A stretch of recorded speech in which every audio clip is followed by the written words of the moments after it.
Hello दोस्तों, कैसे हैं आप सब। स्वागत है आप सभी का कॉमिक वर्ल्ड चैनल पर। तो चलिए दोस्तों, शुरू करते हैं डायमंड कॉमिक्स में लंबू मोटू सीरीज़ की कॉमिक लंबू मोटू और सरहद के अंगारे, जो कि वतन के पहरेदार का अगला भाग है।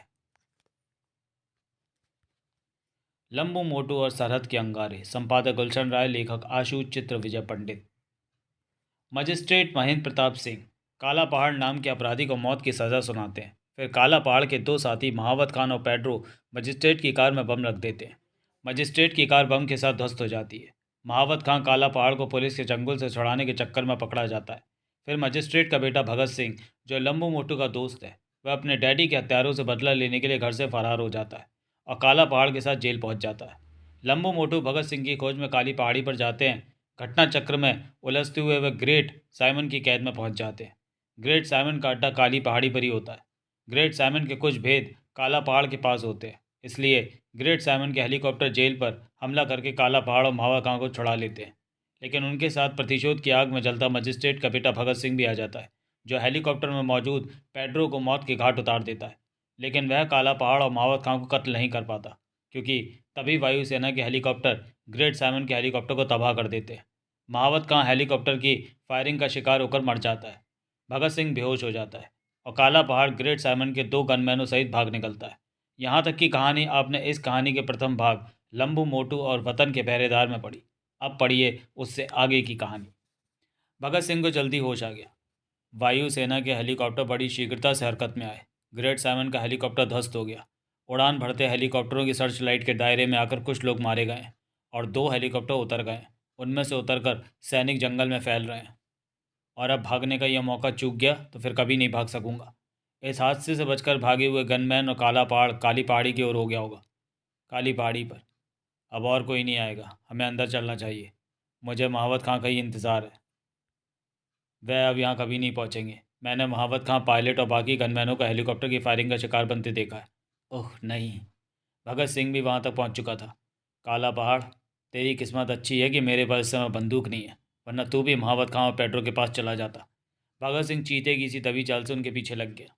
गुफा में वह अंदर चले गए और वह चाबी भी उनके साथ अंदर चली गई, जिससे दरवाज़ा खोला गया था। लंबू मोटू ने मुझे तार की सहायता से हर प्रकार का ताला खोलने की ट्रिक बताई थी। चाबी के छल्ले के इस रिंग को सीधा कर दूं तो यह तार का काम देगा। रोशनी के लिए लाइटर काफ़ी है। भगत सिंह ने चाबी के छल्ले को सीधा किया तो वह लगभग 4 इंच लंबा तार बन गया। अब इस दरवाजे का लॉक खुल ही जाना चाहिए। ये दोनों चीज़ें अगर गनमैन से हासिल की हुई इस वर्दी की जेबों में ना मिलती तो मुझे यहीं रुक जाना पड़ता। क्लिक, खुल गया। वर्षों की मेहनत के बाद ये सुरंगें तैयार हुई होंगी और ऐसा तो हो ही नहीं सकता कि यहाँ सुरक्षा का कोई बंदोबस्त ना हो। तभी तो दरवाजे खुले। जहाँ हो वहीं खड़े रहना। मैंने गलत नहीं सोचा था। हाकिम भी आ पहुंचा। क्या बात है, आजकल हिंदुस्तान के लड़कों में बहुत दिलेरी आ गई है। मैं यहाँ उसकी तलाश में आया हूँ जिसने मुझे अनाथ कर दिया। ओह, तो तुम मजिस्ट्रेट महेंद्र प्रताप सिंह के बेटे हो। ठीक है, यहाँ तुम्हारा स्वागत है। अब चलो आगे बढ़ो। तुम ना कहते तब भी मुझे आगे ही बढ़ना था हाकिम, क्योंकि पीछे हटना मुझे पसंद भी नहीं है। तुमसे पहले 2 लड़के और आए हैं यहाँ, उनका नाम है लंबू मोटू। और तुम्हारा नाम क्या है बच्चे? काला पहाड़ की मौत। हाकिम उसे लेकर इंचार्ज के पास पहुंचा। श्रीमान, ये अपने आप को काला पहाड़ की मौत बताता है। इसे लंबू मोटू के साथ ही बंद कर दो। ग्रेट सामन चाहता है कि इनसे मालूम किया जाए कि इन्हें गुफा के गुप्त रास्ते का पता कैसे लगा। बच्चों, अब तुम गए काम से। ग्रेट सामन खुद तुम्हारे मामले में दिलचस्पी ले रहा है। ग्रेट सामन है कौन? ग्रेट सामन कौन है? इस सवाल का जवाब तो शायद भगवान के पास भी नहीं होगा। वह किसी के सामने नहीं आता, सिर्फ उसकी आवाज़ आती है एक कोठरी में। अरे भगत सिंह, तुम? हाँ दोस्तों, मैं आ गया हूँ। लेकिन तुम तो जेल में थे। वह भी सही था और ये भी सही है कि इस समय मैं यहाँ तुम्हारे सामने हूँ। तुम्हारे दिल में कोई ऐसी बात है भगत सिंह जो तुम छुपा रहे हो। तुम ठीक कह रहे हो लंबू, लेकिन अब दोबारा इस बात का जिक्र मत करो। क्या तुम वह बात हमें भी बताना नहीं चाहते? नहीं मोटू, तुम्हें मैं अपनी हर बात बता सकता हूँ, लेकिन डर है कि दीवारें न सुन लें। अच्छा, इतना तो बता ही दो कि तुम काला पहाड़ के चक्कर में हो या ग्रेट सैमन के चक्कर में हो।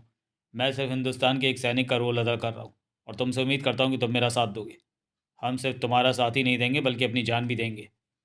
गुप्त भवन के कंट्रोल रूम में जहां इंस्पेक्टर अंकल लंबू मोटू द्वारा काली पहाड़ी की गुफा में लगाए गए माइक्रोफोन में प्राप्त हुई रिकॉर्डिंग सुन रहे थे, लंबू मोटू 7वीं सुरंग की गुफा में गए और गायब हो गए। बीच बीच में कुछ अन्य आवाज़ें भी उभरती हैं। मुझे पुलिस फोर्स के साथ काली पहाड़ी पर जाना चाहिए। इंस्पेक्टर अंकल ने हेडक्वार्टर फ़ोन किया। वायुसेना के हेलीकॉप्टर अपराधियों के जिस हेलीकॉप्टर का पीछा कर रहे थे उसकी क्या पोजीशन है? सर, हेलीकॉप्टर नष्ट हो गया है। वायुसेना हेलीकॉप्टरों में गए हमारे जवानों ने भगोड़ों पर फायरिंग की थी, जिससे 4 गनमैन, एक पायलट और काला पहाड़ का साथी महावत खां मारा गया। भगत सिंह का कुछ पता चला? नहीं सर, जेल अधिकारियों का कहना है कि वह भी उस हंगामे का लाभ उठाकर भाग निकला है, जो काला पहाड़ को छुड़ाने के लिए आया था। ठीक है, अब मेरा एक आदेश नोट करो। मैं काली पहाड़ी पर जा रहा हूँ, वहाँ के लिए 50 सशस्त्र जवान रवाना कर दिए जाएं। मैं उनसे संपर्क बना लूँगा। कमिश्नर साहब को खबर कर देना कि मुझे खबर मिली है कि काला पहाड़ी या फिर कुछ और अपराधी काली पहाड़ी में अड्डा जमाए जमाए हुए हैं। इंस्पेक्टर अंकल अकेली काली पहाड़ी की ओर रवाना हो गए। हालात बता रहे हैं कि लम्बू मोटू फिर किसी बड़े खतरे में फंस गए हैं।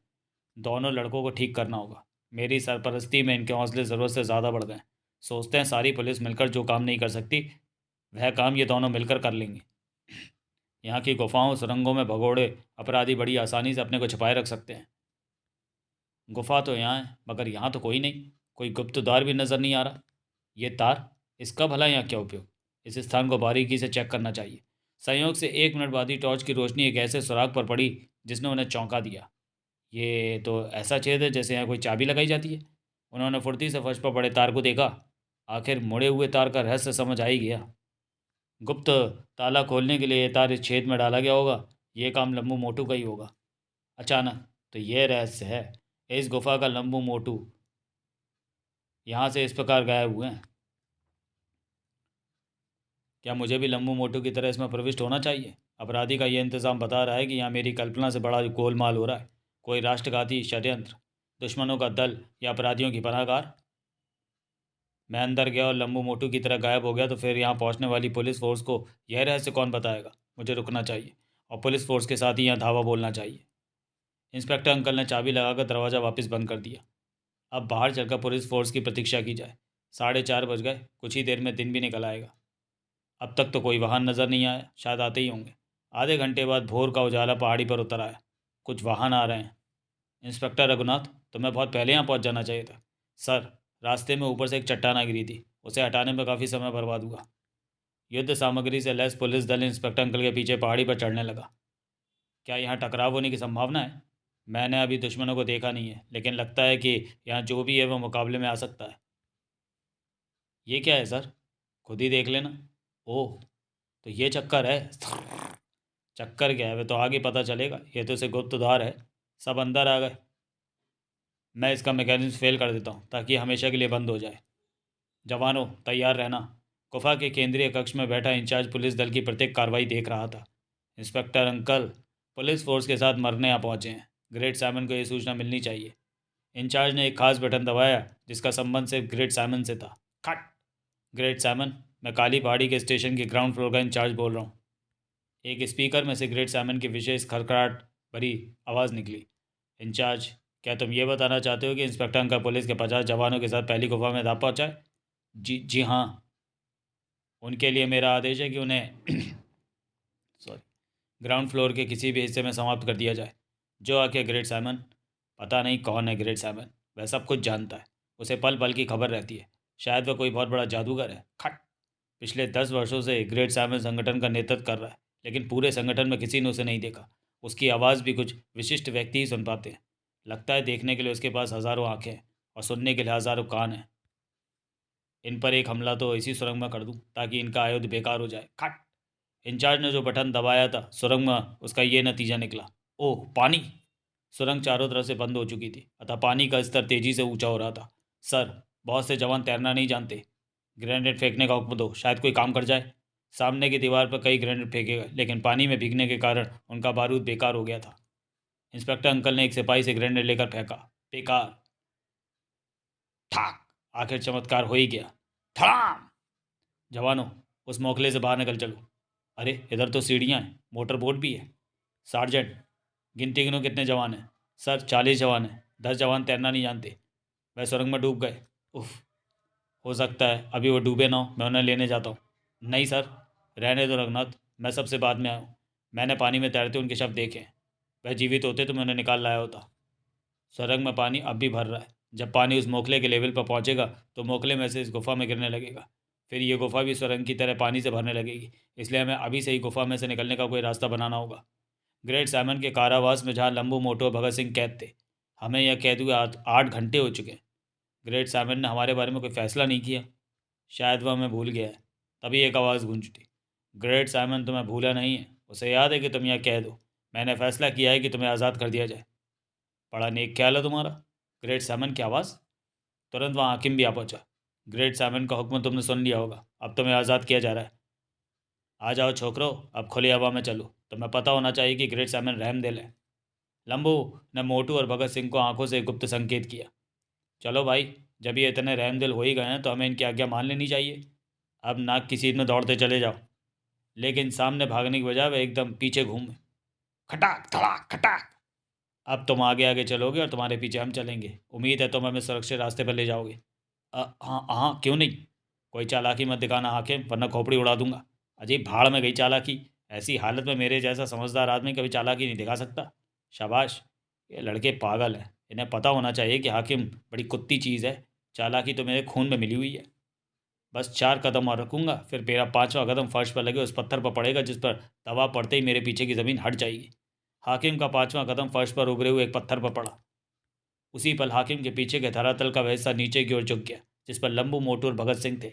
ओह धोखा। चलो छट्टी हुई, बंद हो जा सिमसिम। वह पानी वाली गुफा में गए।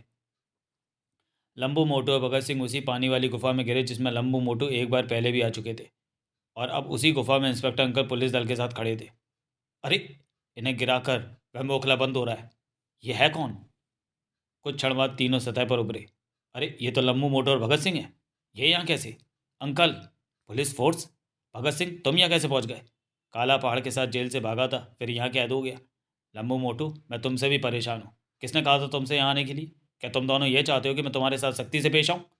बात यह है कि हमने कल्पना भी नहीं की थी कि यहाँ इतना लंबा चक्कर होगा। छोटा मोटा केस समझकर हम यहाँ आ गए थे।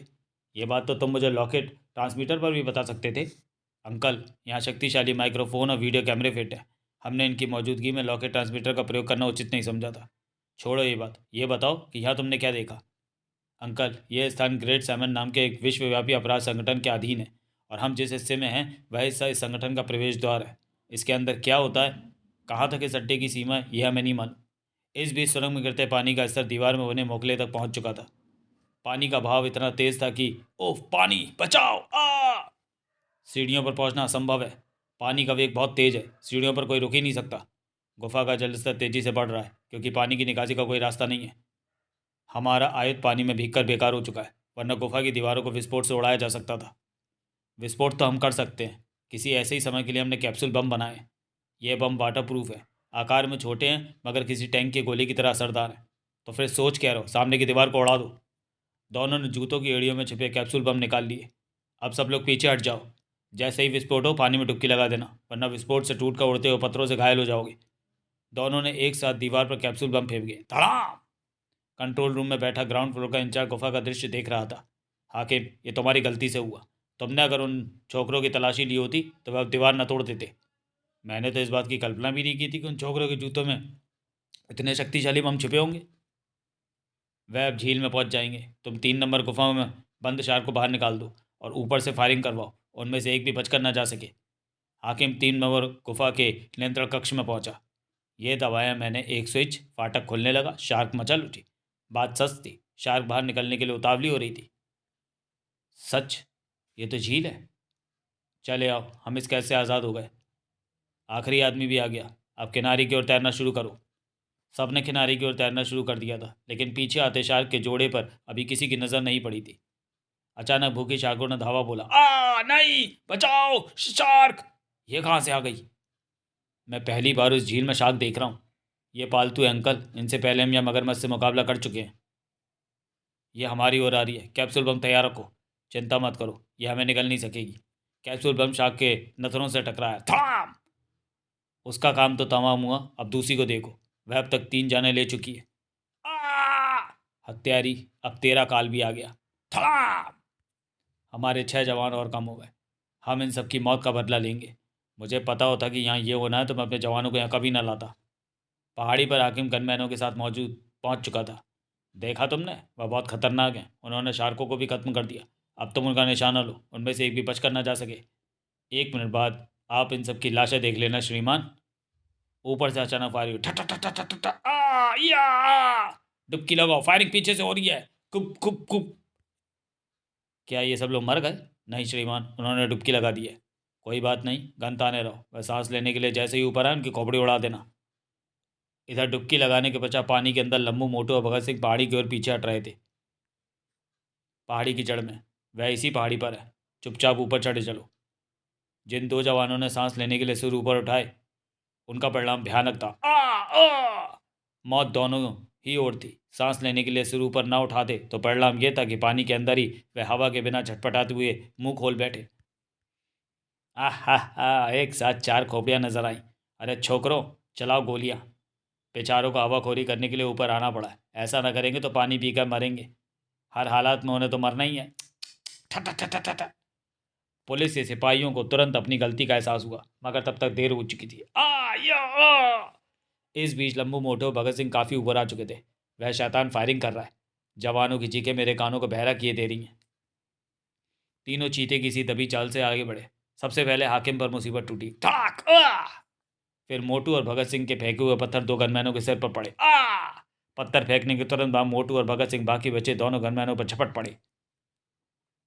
जल्दी दोनों के हाथों में गन आ गई। अब तुम भी जहन्नुम जाओ। इन गनमैनों को नीचे फेंक दो, फिर हम हाकिम से पूछताछ करेंगे। इसे होश आ रहा है। इन्होंने हमारे कई जवानों को बेरहमी से मार डाला है, जबकि ये आसान मौत मरेंगे। असली हत्यारे ये लोग नहीं हैं, बल्कि ग्रेट साइमन है। इस बीच डुबकी लगाए हुए जवानों में से एक ने डरते डरते सिर उठाया। गोली नहीं चली। धीरे धीरे सब ऊपर आ गए। फायरिंग बंद हो गई, लेकिन कैसे?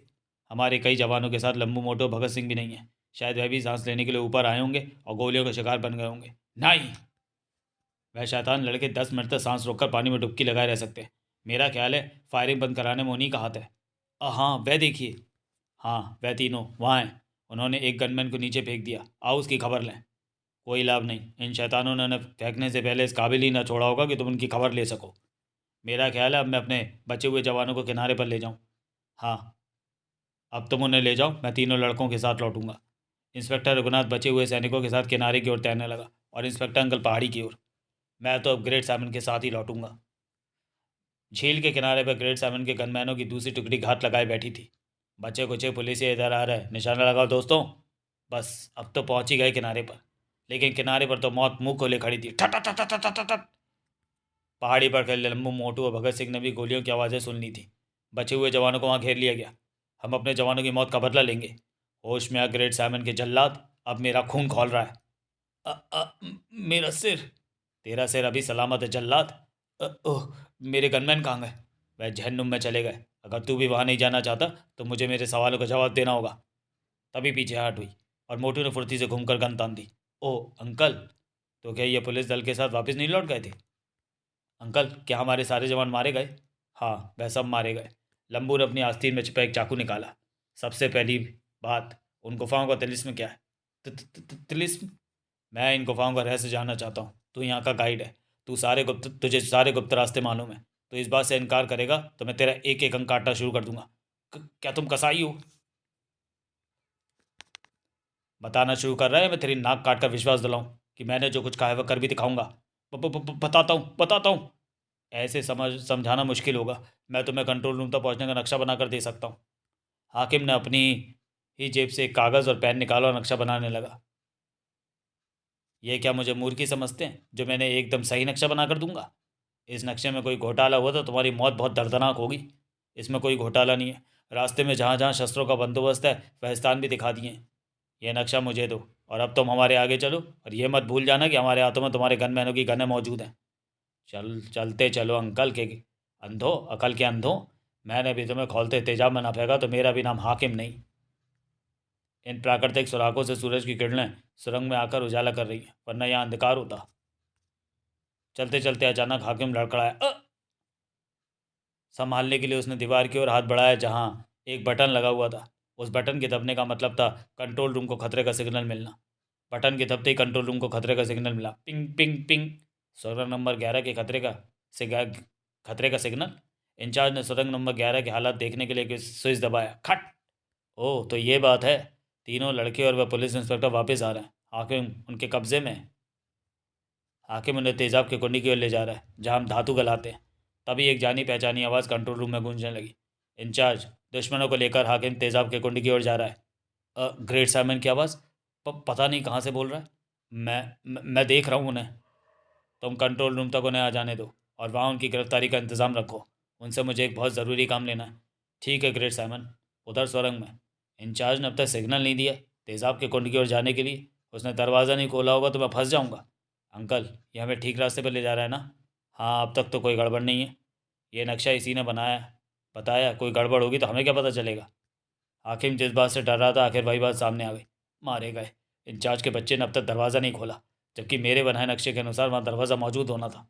ठहरो हाकिम, उधर कहाँ जा रहे हो? इधर ही जाना है। अचानक वह भागने लगा। रुक जाओ हाकिम, मुझे रोकने की बजाय तुम मेरे पीछे आ जाओ। इसकी तो ऐसी तैसी, देखता हूँ कैसे भाग जाएगा। भगत सिंह ने भी लंबू के पीछे दौड़ लगाई। लंबू उसके पीछे अकेला गया। मैं उसके पीछे जा रहा हूँ, आप दोनों यहीं ठहरो। रुक जा हाकिम, वरना गोली मार दूंगा। तू गोली नहीं चला सकता लड़के, क्योंकि तुझे मेरी ज़रूरत है। कंट्रोल रूम में वह दोनों हाकिम के पीछे हैं। अब हाकिम का जीवन संकट में है। यह स्विच उनके लिए ऐसा ढलान बना देगा जिस पर फिसलते हुए सीधे यहाँ पहुँच जाएंगे। भागते हुए हाकिम के जिस्म को एक तीव्र झटका लगा। फर्श नीचे झुक गया। इंचार्ज ने बचा लिया मुझे और वह ढलान पर फिसलता चला गया। हाकिम के पीछे लंबू और भगत सिंह भी वहाँ पहुँचे। उसे पकड़ने के लिए हमें भी फिसलना होगा। यह ढलान पता नहीं कहाँ ले जाएगी हमें। सुरंग के मोड़ पर। उन्हें काफ़ी देर हो गई मोटू, हमें भी अंदर चलना चाहिए। मेरा भी यही ख्याल अंकल। शायद वह उस ढलान पर आगे निकल गए।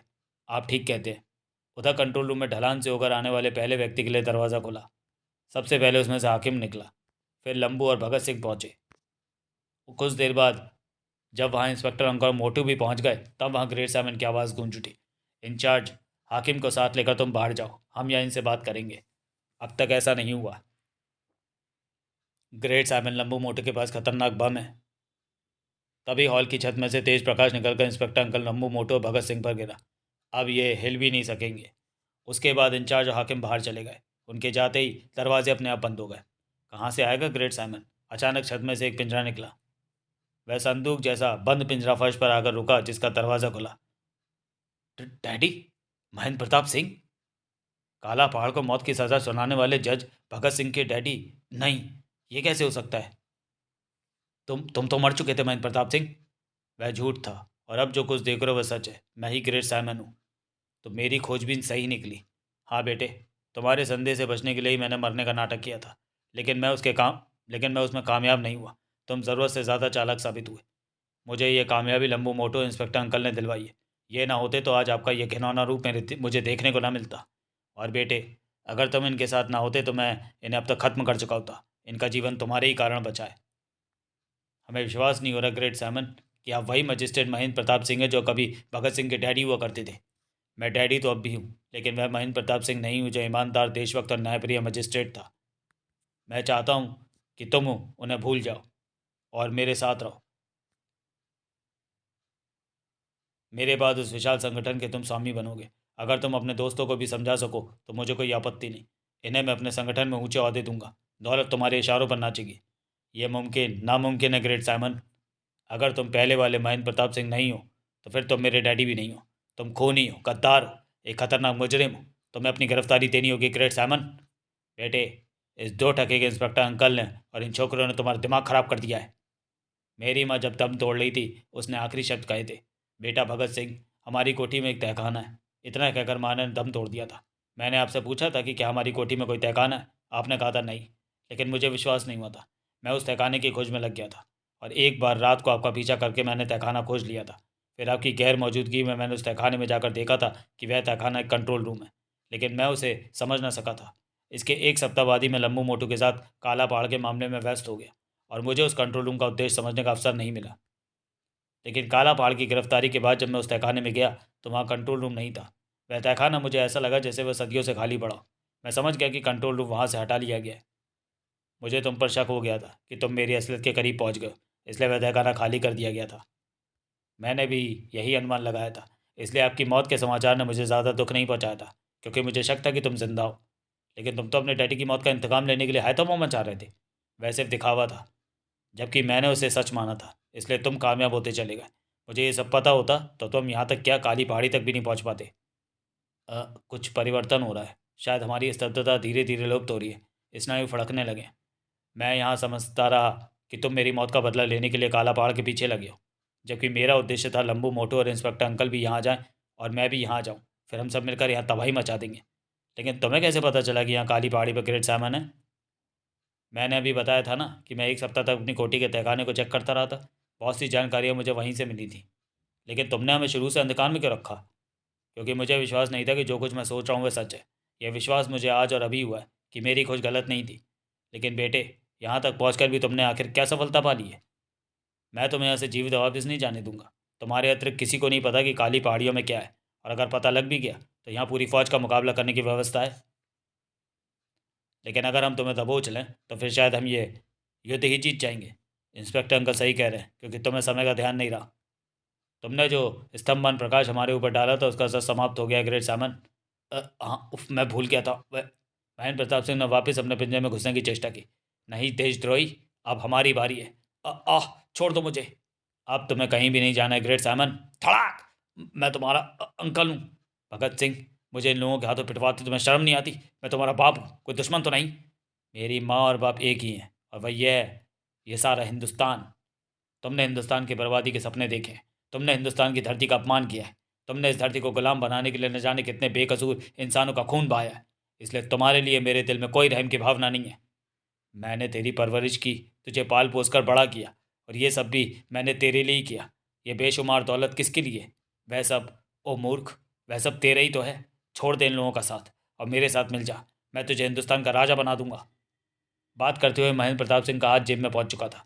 महेंद्र प्रताप सिंह ने जेब से एक अंडे के आकार की कोई चीज़ निकाली, और जैसे ही उसे फेंकने के लिए हाथ उठाया, भगत सिंह ने उस पर छलांग लगा दी। नहीं! लेकिन तब तक देर हो चुकी थी। महेंद्र प्रताप सिंह के हाथ से वह अंडे के आकार की वस्तु निकलकर फर्श पर पड़ी, और फटाक!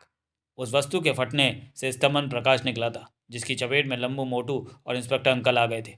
लेकिन भगत सिंह चूंकि महेंद्र प्रताप सिंह के लिपट गया था, इसलिए वह प्रकाश उस पर नहीं पड़ा था। महेंद्र प्रताप सिंह का एक नपतुला हाथ भगत सिंह की कनपटी पर पड़ा। तड़ाक! कनपटी के उस अज्ञात से भगत सिंह बेहोश हो गया। आघात से भगत सिंह बेहोश हो गया। महेंद्र प्रताप सिंह ने उसकी गन हाथों में ले ली। तुमने मेरे बेटे के दिमाग में देशभक्ति का जुनून भर के जो महान काम किया है, मैं अब तुम्हें उसका मेडल दूंगा। मरने से पहले हम अपने को सवालों का जवाब चाहते। तुम पर स्तंभन प्रकाश का असर 5 मिनट तक रहेगा। तुम 3 मिनट तक सवाल पूछ सकते हो। अगले 2 मिनट में मैं तुम्हें खत्म करने में खर्च करूंगा। यहाँ काला पहाड़ आया था, वह कहाँ है?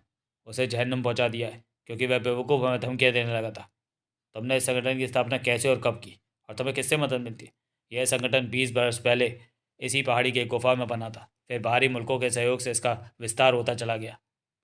तुम्हारे तुम्हारे संगठन का उद्देश्य क्या है? दौलत कमाना और बाहरी मुल्कों को हिंदुस्तान के गुप्त रहस्यों की जानकारी देना, तथा युद्ध के समय हिंदुस्तान की दुश्मन फौजों की मदद करना, तथा देश में अराजकता फैलाना। इस बीच भगत सिंह की बेहोशी उतरने लगी थी। तुम सवाल पूछ चुके, 3 मिनट समाप्त हो गए। अब तुम्हें जहन्नुम जाना है। मरते समय हमें सिर्फ इस बात का अफसोस है कि हम बचाव के लिए हिल भी नहीं सकते। तुम्हारी बहादुरी उसमें थी कि तुम हमें मुकाबले का अवसर देते। नहीं। अच्छा इंस्पेक्टर अंकल और लंबू मोटू, अब विदा। तुम अब जहन्नुम जा रहे हो। वह नहीं, तुम जा रहे हो। गद्दार, हत्यारे, ये लो अपनी मौत। ठा ठा ठा ठा ठा ठा, दर्जनों गोलियां खाकर महेंद्र प्रताप सिंह धीरे धीरे अपने हत्यारों की ओर घूमने लगा। भगत सिंह, तूने अपने बाप को ही मार डाला। पीछे मुड़ते ही महेंद्र प्रताप सिंह की उंगली टगर पर खस गई, और मेरे बेटे, तू भी साथ चल। ठा ठा ठा, भगत सिंह! अलविदा लंबू मोटू अंकल। भगत सिंह! अचानक स्तंभन प्रकाश का असर समाप्त हुआ। मेरे बच्चे! भगत सिंह! ये क्या हुआ भगत सिंह? और जैसे ही लंबू ने भगत सिंह के गिरते हुए जिस्म को संभाला, भगत सिंह चला गया हमें छोड़कर। वतन की सरहद का एक पहरेदार आखिर काम आ ही गया। दोस्ती का फर्ज अदा कर दिया उसने। लंबू, इस पिंजरे में 2 से अधिक व्यक्ति एक साथ नहीं आ सकते। पहले तुम भगत सिंह को लेकर ऊपर पहुंचो, फिर हम जाएंगे। यह पिंजरा लंबू को ऊपर एक कंट्रोल रूम में लाया। यह ग्रेट सैमन का कंट्रोल रूम है। लंबू ने पिंजरे को नीचे भेजने का स्विच दबाया और कंट्रोल रूम का निरीक्षण करने लगा। यहाँ से ग्रेट सैमन अपने विशाल संगठन को चलाता है। वह इन स्क्रूओं पर काली पहाड़ी के चप्पे चप्पे पर नजर रखता है। जल्दी कंट्रोल रूम की व्यवस्था लंबू की समझ में आ गई। ये 2 स्विच ग्रेट सैमन की दूरदर्शिता का प्रमाण है। अर्थात उसने सोचा होगा कि ऐसी सूरत में जब उसके संगठन के लोग ये बगावत कर देंगे तो वह उन पर काबू कैसे पाएगा।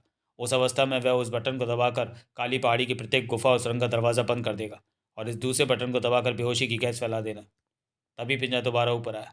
लंबू, हमें यहाँ से फ़ौरन भाग लेना चाहिए। नीचे वालों को शक हो गया है कि कंट्रोल रूम में ग्रेट 7 के साथ कोई दुर्घटना घट गई है। वे लोग दरवाजे पर प्रहार कर रहे हैं। अब कोई खतरा नहीं है अंकल। हम काली पहाड़ी की सबसे ऊंची पहाड़ी की नोक पर हैं। इस कंट्रोल रूम की छत पर एक हेलीकॉप्टर है। इन दोनों स्विचों का दबाने के बाद हम यहाँ से जा सकते हैं। दोबारा यहाँ पुलिस फोर्स लेकर आएंगे तो हमें हर आदमी बेहोश मिलेगा। ये ऊपर जाने की सीढ़ियाँ हैं और यह है हेलीकॉप्टर। काली पहाड़ी की गुफाओं और सुरंगों में मौजूद हर व्यक्ति कम से कम 4 घंटे तक बेहोश रहेगा। इस बीच हम इन पहाड़ियों पर चारों ओर से घेरा डाल देंगे। बाकी सब काम आसान है, सिर्फ बेहोश मुजरिमों को हथकड़ियाँ पहनानी है। 2 घंटे बाद उसी शाम भगत सिंह को पुलिस गार्ड ने सलामी दी और लंबू ने उस शहीद की चिता को अग्नि दी। इंस्पेक्टर अंकल, हमारे मुल्क में जब तक भगत सिंह जैसे वतन के पहरेदार हैं तब तक इस मुल्क की सरहद को कोई छू नहीं सकता। सरहद को छूने से पहले उन्हें इन अंगारों से खेलना होगा जो खुद राख बन जाने से पहले दुश्मन को मिटा जाते हैं। समाप्त। तो चलिए दोस्तों, वीडियो को यहीं समाप्त करते हैं और मिलते हैं लंबू मोटू सीरीज़ की किसी अगली कॉमिक्स में अगले वीडियो में। तब तक के लिए धन्यवाद।